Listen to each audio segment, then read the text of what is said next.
I'm so excited to be here with you guys today. I'm actually sitting in a hotel room in Charlotte, so so it's really nice to be able to connect. It's awesome that we're all over and can still connect and chat, and especially being in a place with other moms.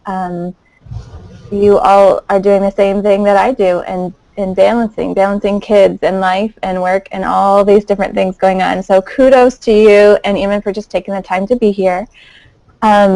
As Joni said, I have a blog. I don't necessarily consider myself a professional in the sense of I still feel like I'm always learning and growing, but that's one of the things about having a successful blog, and we'll get into that in those 5 tips. There's so much to learn and grow into. But before I really get into it, I just want to ask a question. Does everyone here, since that's what we're talking about today, is kind of launching and managing a successful blog, does everyone here have one already, or is everyone more looking to maybe start a blog? I don't currently have one, Okay. but I was, yeah. Yeah, so everyone's more looking to start it. Okay, that's great. That's awesome. There's so many reasons people get into blogging. Some get into, when I started actually quite a few years ago, and it was more of a hobby. It was to share kind of my life and my kids' photos with extended family, and so it was more a hobby. And over the last couple of years is where I've really changed and switched up into a lifestyle blog, where it's become more of my business. It's become my job and something I'm more passionate about. Some people get into it to grow their business. Maybe it's a different business on the side, and blogging is kind of a secondary way to grow that business, or to get out of a job that you're in. So there's a lot of different reasons that people start a blog, and really the biggest tip that I can give is to work hard, be patient, and learn everything you can about the world of blogging, because it's an investment. We'll break those down into a little bit more practical tips, but that's kind of rounding it all up. Is it's not necessarily easy. It's not just something that, it takes investment. It takes time for it to grow and for it to be good, for it to stand out in a sea of so many blogs out there. It takes an investment, and so that's really it. Boiled down to those things. So we'll get into a few of the other things, but that's one of the questions a lot of people have, is how, if I'm new and coming on the scene in this world of blogging, how do I make it stand out there? And so one of the things, a big one really is, especially starting, but I think it follows us all the way through, is to avoid comparisons. We can all grow from each other and learn and glean and inspire each other. But there's a quote by John Acuff that says, "Don't compare your beginning to someone else's middle." And I think that's huge. I think that applies to anywhere. I know as moms, I think we can use that just in our normal life. But I think in the world of blogging, it's huge as well. And I've been guilty of it too, and just comparing. And a lot of those times where I've compared or belittled myself looking at other things are those are the moments that make you want to stop or quit or not feel good enough. And there's no need for it. There's no place for that in this world of blogging. So that's one thing. Another kind of thing before we really get into it is, I just want to help you keep in mind that in this world of blogging, just be the best you that you can be, because there's pretty much a blog in every niche. There's blogs for decor and DIY, and there's blogs on all kinds of different businesses. And I just found one the other day that was all about dogs, and training and all these. I mean, it hits every area and everything. So when you're getting into it, you're gonna find bloggers that are doing the same thing, and that's good. That's okay. That's actually one of our points that we're going to talk to, is connection and connecting with people. But don't fall into that trap of comparison. Let this world be inspirational, and a place where we can grow instead of comparing. Okay, so if you're taking notes today, which Joni also said we're going to put together a document later, so you'll be able to get some of this later as well. But number one, in really getting into the world of blogging and starting one, is define you. And I'll break that down a little bit, but just put number one, define you. And here's where you do your homework a little bit, because here's where you have to look and say, first, the reason that you're wanting to start it. Is it to build your business? Is it to become its own business? Is it to share your life with others? Is it for a hobby? Whatever it might be, just know going into it. And it doesn't mean that it can't change later, but part of building a successful anything is putting some things down on paper and figuring it out, making a plan. So in defining you, you'll be going through that. What is it that you're passionate about? Defining a niche. You'll hear that in the blogging world a lot. What's your niche? Or niche. Mine's more in the lifestyle blog realm. So I do cover some DIY, and I do cover some style and fashion, a little bit of life with kids and recipes. So it is kind of a larger gamut. And I fall more into the lifestyle blog, which there are, same thing like we talked about, there are a lot of those. But no one else has my voice. No one else has my kids. You know, whatever area you get into is, there are blogs that cover that, but it's not you. And so this is where you can say, okay, I'm defining me. First, I'm going to realize that I can't be everything to everyone, but by defining what areas and things I want to cover, I can give the right people exactly what they need. So the other thing, too, is to find something that you're passionate enough about that in a couple of years down the road, you're not going to lose interest in it.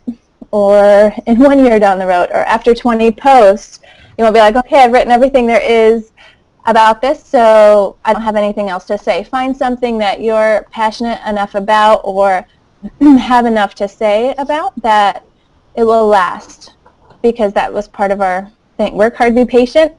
You have to outlast, you know. So put it in there in defining you. What is it that you can talk about and bring to the table?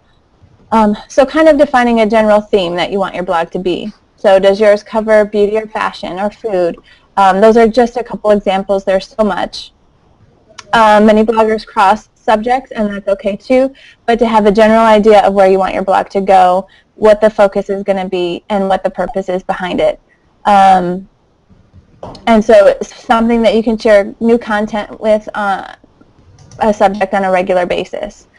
And then once you come up with a theme, then that's where you can do a little bit of research. And so that's where you can even just Google searching or different ways, finding some bloggers that are already there and out there that are covering those topics that you want to cover or doing the things that you want to do. And again, this is where we get into not necessarily comparing or copying, but just look up a whole bunch and pay attention to the things that they post about. Find things that you like, find things that you don't like. And then a lot of times those bloggers feature bloggers that are similar to them, so you can kind of hop from blog to blog and just take down notes of things that you like and, like I said, what you don't. That'll be useful later. A practical tip for starting when you're in this beginning stage of defining who you are and what kind of blogger you're going to be, you'll get into where you need to choose a platform.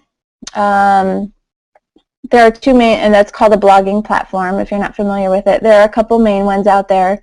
When I first started, I used Blogger, B-L-O-G-G-E-R. I was able to start a completely free site. I went to GoDaddy and paid for a domain name, freshmommyblog.com, and you can do it right through Blogger. And I started with that one. It was free and kind of easy to use, a little more, a little simpler. And then as I started making it a little more of a business, I switched to WordPress. In WordPress, there are a lot more options and themes and things that you can do, but I also started paying for hosting because I wanted it to be my own site. So there's a lot of pros and cons to each one. We won't get into a lot of it here, but that's where research comes in. I would just Google search as much as you can find out about each one and see what fits your needs. And that's part of just defining what kind of a blogger you're going to be. See what fits your needs better. There are a lot of posts and tips out there on why the pros and cons of each one. So if you just write that down, that's a little tip for later. But in defining who you are is defining what you want to accomplish, your win. In any kind of business, and a lot of you, because you're in business, you probably have heard this, but it's hard to know that you're doing well if you haven't defined what a win looks like, if you haven't defined what success looks like to you, because for every person it looks different. So really define, in this first stages, what does a win look like? A win for the very beginning could be finding a name for your blog, defining who you are, defining, just taking those baby steps, and then building up to something bigger, and we'll get into goals in a minute. But I know for me, I'm a list person, and I've blogged about that before and written about that before, and so a lot of times I'll get to the end of the day and I'll wonder, wait, how much did I accomplish today? Or, kind of going back through those lists and realizing that when I put things down that I know that I can accomplish, I feel like I've accomplished a win by the end of the day. And so that's what we want to do here. There's so much. I mean, like I said, I'm still learning and growing. So sometimes I look at it and I look at things like SEO and all of these terms that I'm learning about, and it seems like there's so much. But let's just take baby steps and put it out there so that each day you feel like you are going to bed at the end of the night accomplishing a win. And especially with balancing kids and life and other jobs that we have going on, it's important to do and make those steps achievable. All right. So we're talking about defining who you are. We're talking about, in that, defining what your blog's going to be about, what kind of a platform you're going to use. And when you're getting into creating it, some things you want to think about are the name. And that goes back to, what is it going to be about? So sometimes people take a couple of words and put them together, like pearls and pastries, which is a cute name, and it goes a certain way. Or sometimes people brand themselves by their own name, or maybe it's a business name. So when you're getting into what you're going to be writing about and who you're going to be talking to, some of that goes to how you're branding yourself. Because that happens right at the beginning. I would never suggest changing your blog name down the road, or at least not a lot.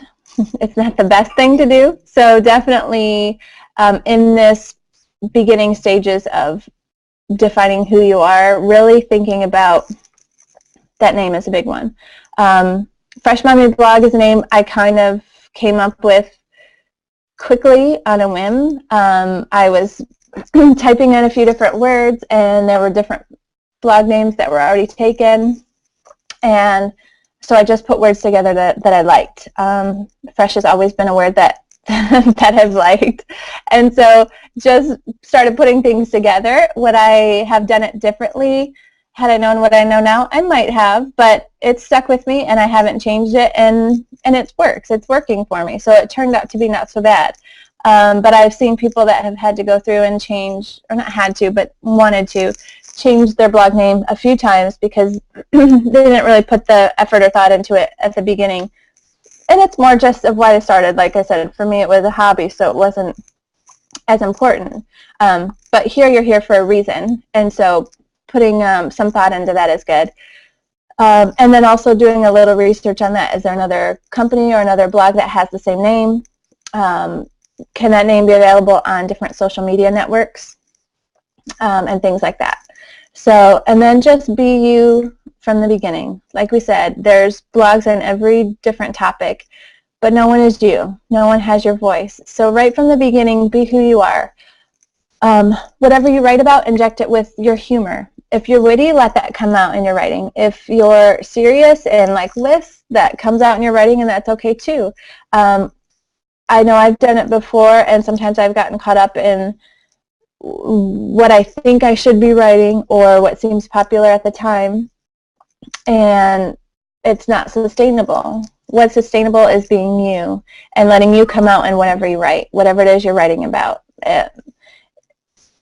You know, sometimes it can get to feeling like a chore, and more that's the business side of it, but it should be fun because you're writing about something you're passionate about. So take time to think about what makes you you, what makes you special, what makes you unique, and then let that come out. You know, don't be afraid to be quirky if that's who you are, or if you like crazy colors, then use those in your blog.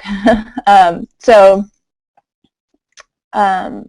don't be afraid to let that light that you have shine right from the beginning, and then stick with it. Stick with who you are. I heard a statistic that 97% of blogs don't succeed, which is crazy because there's so many good ones out there. But perseverance through the tough times, through the times where you might not feel as creative, is really what makes up that 3%. Long-term effectiveness in blogging requires that you keep adapting and evolving to the times, changing and setting new goals, but never losing sight of who you are, that what makes you authentic, what makes you you, what gives you your own voice. And so that's just really important, is stick with it. And that's where, at the beginning, when I talked about being patient, that's where that comes in. You know, sometimes it is work, and so just keep working hard. Be patient. A lot of the bloggers that you may see if you follow blogs, or the ones that I like, a lot of highly respected bloggers, they've offered quality content over a long period of time. They're the ones that have stuck with it, and they're still here, and they're larger, and they're growing because of it. And so that consistency, being who you are and sticking with it, is what that question at the beginning, how do I stand out in a sea of so many bloggers? Well, that's how you get your voice heard, is being you and sticking with it and staying with it. Okay, so that was a lot in number 1. I'm sorry, I know I'm talking a lot and there's kind of a lot to cover, but that's all. So number 1 was defining you, which means defining your blog, what kind of voice you have, what kind of all of that. Number 2 is we're going to define your reader, or know your reader. So it kind of goes hand in hand with number 1 a little bit, but at the same time it's different. I think every blog has an ideal reader. For me, in the lifestyle kind of niche that I'm in with kids and things like that, to be honest, my ideal reader that I've built is me. So whenever I'm writing, I'm saying, would a mom that's busy, that sometimes feels overwhelmed, would she relate to this? Would a mom that has kids that's looking for Christmas presents and needs some ideas, would she like this? What, you know, whatever I'm writing to someone, because you can't be all things to all people. There has to be kind of like an ideal reader that you're writing to whenever you post. Not that other people won't read it, but it goes beyond your basic kind of customer profiles. You're all in business, so you probably know a little bit about that. And that's kind of what we're doing as customer profiling a little. But really defining who your people are. And so some of that goes to what your blog is going to be about. But it makes your blog writing a lot easier when you know who you're writing to. So going beyond some of the basic customer profiling of age, location, in your imagination, build them in your head and get to know them. What kind of things are they into? Who are they? Do they have kids? Do they not have kids? Where do they shop? What kind of movies do they like? What other blogs do they read? And so then as your blog evolves, you can stay away from, sometimes there's trends that happen with what other bloggers are doing, or as you start to grow, you'll be facing all these emails of PR pitches and things like that, and you'll be able to stay true more to who you are and also who you're writing to. So by always going back to the ideal reader, at the end you can say, okay, would they like this blog post? Would it make their life happier? Would it make their life easier? Is it something that they're looking for in their life? Am I adding something worthwhile to their day? And I think that's an important one, because if we're just writing to write or just sharing, but it's not giving any value to someone, especially our ideal reader, then you might want to change that post, because that's not necessarily going to cause your blog to grow or be successful. So even when things happen, even if your logo changes and the color themes of your blog change, and as you start working with other brands and bigger brands, you'll have that heart and soul of the ideal reader that you're reaching at the forefront and always tailoring it to them. So I think that's an important one. All right, number 3. This one is, well, it's what you're doing now. And even before I got on this, I was doing some research and was searching some things online about where I'm at in my blogging. So number 3 is always learn and grow. There are so many ways to do this. Take a blogging course is a great one. But there's so much online that really you could do your own blogging course through YouTube and Google searches.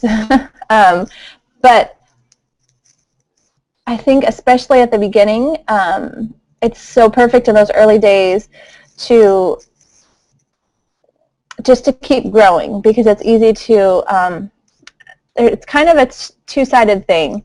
It can be easy to be overwhelmed, so for one, be careful how far into it you go at the beginning, because you're already doing research on what kind of blog you want to have and defining yourself, and then we talked about defining your reader. So there's already kind of homework involved in that. But as you start and as you're getting into it, just keep learning and keep growing. If there's things, when I started, I get emails a lot of who designed my site or who set up my site or all these things, and those are definitely things that you can shell out money for and have done. I didn't have that when I started, and even now I don't know. I pretty much do it all myself. But whenever something would come up, wait, I want to add this or I want to do this, I would just go online and Google it and watch a YouTube tutorial or go through other bloggers' tutorials on what I was doing and how to do it better and how to be better. And I think that's really important. But I also think even just in the beginning, at some point, taking a blogging course where you can meet other bloggers and kind of get in a place of this supportive community during those early, sometimes lonely days of blogging, it's really important. And that just goes back to that 3% of blogs that stick with it, that become successful for sticking with it. Because as fun as it is, some days when I can be home with my kids and I can stay in my pajamas all day and type out a few posts and do different things, there's some fun days. And then there's days where it's tough, where my kids go to bed at 7:30 and I still have 4 to 5 hours of work ahead of me because I have all these emails to answer and things to do, and I'm tired. And, there's days where it's hard and there's days where it's tough. So getting into a community of support is an important thing, and a lot of times you can find that through some kind of a blogging course or groups on Facebook, even the Working Mom Connection, but find some other groups specifically tailored to bloggers that you can reach out to, that you can get to know other people and learn from and grow from. And again, even at the beginning, like we talked about, don't let yourself fall into the trap of comparisons, but just let it be an inspirational time for you. Let it be a time where you can learn and grow from it. And so that's important. All right. Now, number 5, I'm going to just say edit, edit, edit. I don't know if you got that. Edit. And edit some more. So when we're typing and as you're posting, for me, before, it was easy to get into quantity over quality, feeling like I had to post every day, feeling like I had to keep up with other blogs that were doing this, that had already been big, and maybe they have a staff of 5 people, and they're posting once or twice a day, and how do I keep up with that? But it's not about that. It's not about keeping up with others. It's about being authentic and sharing something of value. So while consistency is important, it doesn't necessarily mean putting up posts just for the sake of it. It doesn't mean having to do something every day just to be noticed. It means making each one you do have something of value. Make each post count. So if you're not proud of a post that you've written, if it doesn't excite you or inspire you, or why would anyone else want to read it? So edit your posts. Plan out things that you want to write about, and then make sure that it's good. Whenever you're going to think of that reader, the ideal reader that we talked about, or your reader, when you're going to post. Does this help them in some way? You know, I mean, some of mine are a recap of what we did, because we travel a lot, a recap of what we did in a different city, and I thought they were great. And then I realized, well, people do like them, and I get comments, and people love seeing the photos. How can I make it better? So I started doing a roundup at the end of our favorite places of restaurants and shops and different things that we found while we were in that city, and linked to them, shared where they were, what we liked about them, because I wanted to, even though the posts were good, even though the photos were good, how can I make it better, or how can I add value to my reader? So that's ended up being something that's gone even better. Well, now people will email me, I'm going to this city, have you been there, what should we do there? And that type of a thing. So think about it in that way. What can I do, even if it's good, before you hit publish, edit it. What can I do to make it better? Every time you're about to hit a post, ask yourself, if a new reader was coming to my blog for the very first time, and so this is the first post that they see, how would they judge my blog? Would this post make them want to stay? So I could say that not all my posts have done that, especially early ones, and even recent ones. There's times where I go back and I'm wondering what I was doing. So all this I'm sharing doesn't mean I'm perfect at it. I'm still learning and growing myself. I'm going back to number 3, learning and growing, but it's important. So really, that in this point, don't compromise quality for quantity. Just make sure that it's something that you can be proud of. And in that, the same thing with quality. Photos are huge. Photos are the secret to making your blog stand out. The first thing that someone notices when they open a blog post or blog page is an image. Of course, we've all heard the saying that a picture is worth 1,000 words. So it doesn't matter how many words you type. If there are no images, or an image that's not great, that's what's going to stand out, and that's what's going to be known to them. So it's true. So make sure while you're editing your post and making sure it's adding value, your photos are what is going to add value to your post and to your writing. So for me, I've always, as far as when there are photos there, I always want them to be my own, but that's me. There's so many bloggers that blog without seeing their own photos, but so at the beginning, if you need to buy a bunch of stock photography or things like that, then you can add text on top of them or edit them, whatever you need to do to have good photos that make your posts stand out. And just a little tip for that one, here's kind of an extra tip in that photo world. Make them bigger. You'll start to get into,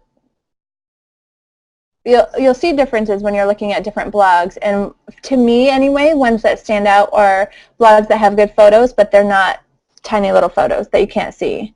They pretty much fill the page or fill the post, and so that's an important one. If you can get to at least 600 or 700 pixels wide is a good standard, a good size. All right. So while you're thinking about that, each post, making it good. There are so many tips here. Share. It's just keep dreaming bigger. You know, it can be easy to get caught up in almost like that little hamster wheel of spinning, you know, taking care of kids and doing your business because you're all in business, and then pushing out posts. And I get in that sometimes too, where I'm just tired. I'm like, I just need to get a post out. But continue to dream bigger. Think about the future. While you're writing your posts, set some goals for where you want to be in 6 months, and in a year, and in 3 months. Kind of like we talked about before, defining a win is important, because while you're publishing those posts and you're editing them down and adding in good photos, that could be a really good win to have good posts published. And consistency is good. So if you're not striving to post every day, but maybe it's just 3 times a week, or you have certain days that you post, so that your readers can know when to expect something new from you, is important. But set some goals for the future as well. Go ahead and dream big. A lot of times it's said that we can overestimate what we can accomplish in a year or 2, but then we underestimate what we can accomplish in 5.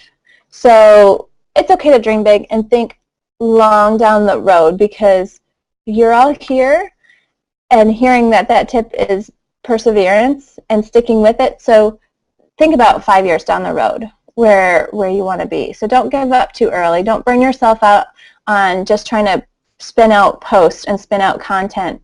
But 5 years down the road, if you have good I actually, the beginning of this year, I relaunched my blog. So I have content from 4 or 5 years ago, but it's not really much content that I want to link back to now. I wasn't making sure that all of my posts had value or had good photos. Or at the time, I thought that they were good photos, I guess. But not really keeping an eye on that, and not really knowing either. Like I said, mine was more of a hobby, so it was sharing things that we were doing, and it was cute. But as far as where my blog is now, I relaunched it this year, the beginning of this year, and so my focus is on a few years from now, when I'm putting out posts now, and are these still going to be of value then? Some of them will be. Some of them might not so much. But thinking about those things, what do you want to achieve from your blog? What's your main aim? I guess a lot of this kind of goes back to number 1 too. But writing those things down. I'm going to get to, where are we at? We're on number 4, right? Let's go to number 5. Okay, so a huge tip for launching and managing a successful blog is to get social. Sometimes this is hard for others. There's a lot of different ways to get social, though. We're going to talk about a few of them. But really connecting with other people and other blogs and finding that community is huge, especially in the beginning, and put yourself out there. But also, there's ways to get social, and some of that I'm talking about is social media.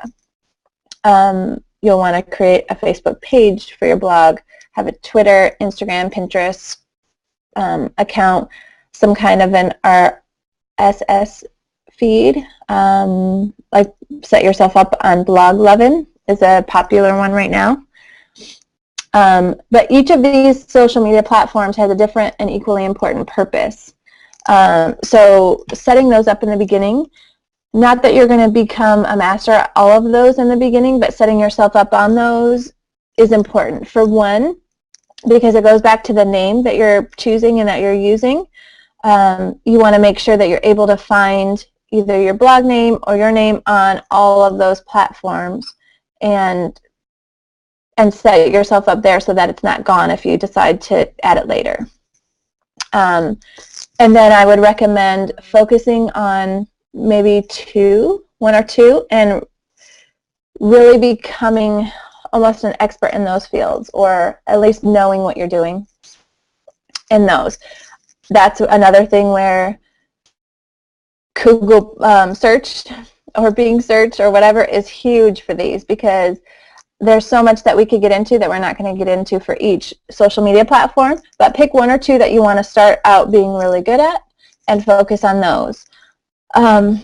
Facebook is a great platform that you can share each of the new posts that you publish.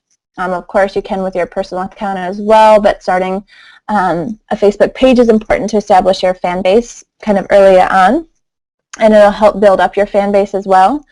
When you start out too, you can even add a Facebook-like box right on the sidebar of your blog so that people can easily start liking the page, and you can start building up that fan base there. Twitter, in my opinion, one of the best social networks to interact with readers. And I find that I have a completely different connection with people on Facebook and readers on Facebook than I do on Twitter, and have almost like a whole different set of friends or followers on each one. So interaction on Twitter is great. I love it. There are a lot of different, it's a great way to do short blog announcements, share your blog posts, give readers a glimpse into your life. But something I've heard really for anything is share. It's great to, and what I mean by that is sharing other people's things as well. So, of course, while we're pushing our own stuff, we want to be able to share other people's things as well, because no one likes to go to a party and hang out with someone who only talks about themselves the whole time. And we want to make sure we're that same kind of person on social media as well. So when we're on Twitter or Facebook and sharing your own blog posts, when you see something inspirational or cool or something that kind of goes along with that same niche that you're writing to, share that as well. Hey, this is a great thing I found by so-and-so, and tag them and share it. And that helps as well, because giving is a huge thing. It definitely builds up that sense of community, and you get more back when you give. So Twitter is a great one. Like I said, that's one of my favorites, besides Instagram. Instagram is my top favorite, but the cool thing with Twitter and Instagram are hashtags, so you can use that to draw people attention to your post or what you're saying or what you're writing about. And then also, if it's something that you wouldn't want your mom or your boss to see, don't tweet it, don't Facebook it, don't Instagram it. You are using it as a business. It's okay to be personal, and I think that's a huge plus, is having an image that's personable. But if you're really upset about something, maybe cool off for a little bit before you just go tweet it or post it, that type of a thing, because you want to build up a positive image of your brand that you're creating here. Instagram is another huge one that I love. It's a great way to connect with your readers and friends by sharing snapshots of your life. So I try to keep mine sometimes on topic with beauty or style, but also like with makeup things or different things, what I'm wearing for the day. But I also, of course, my blog is very much family oriented, so I have a lot of family photos, things like that go, and I'll share them. I have way more photos on Instagram than I share even on Twitter or Facebook. But some of the things I post on others. So anyway, is there different ways that you can share and connect with readers? Pinterest is hands down the biggest source of traffic for my blog.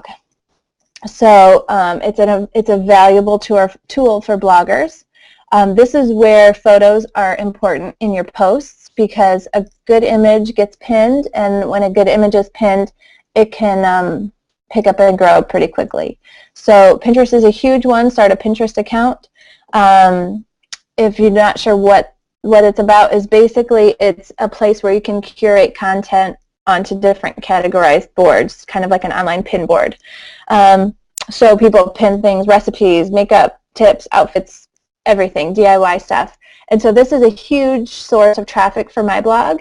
especially in the lifestyle niche that I'm in with those different things. So when I'm creating posts, a lot of times when I'm editing, going back to what, number 3 or 4, edit. When I'm going through mine, I'm thinking, okay, are these images pinnable? A lot of times I'll take photos or create my post more for Pinterest because I know that that's one of the biggest sources of traffic. I do share my posts on Facebook and I share my posts on Twitter.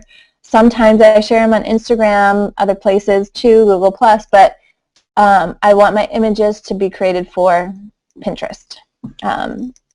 So there's different ways to build community with those, and that's why I would say we could talk about this all day long, so I won't go into it anymore, but pick a couple of them and just start learning about those. Go onto Google and just search how to build followings. And Twitter, you can get involved in Twitter parties and build that up, so I'll let you go with that one.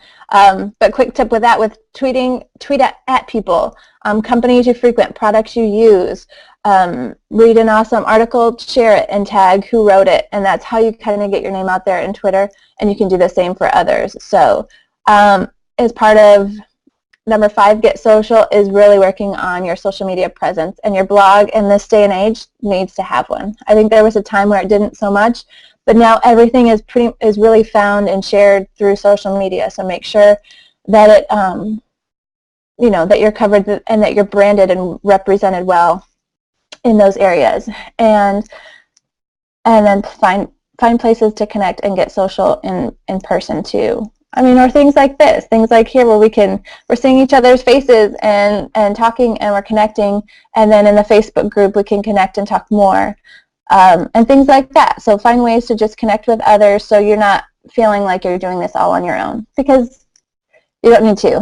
That's one of the biggest things, and even from what I consider huge blogs, when I read their things, and that's what they're saying is connect, collaborate with others. Don't go it alone, because that's really when every good blog has begun to grow. It's when they've reached out and began connecting with other bloggers. So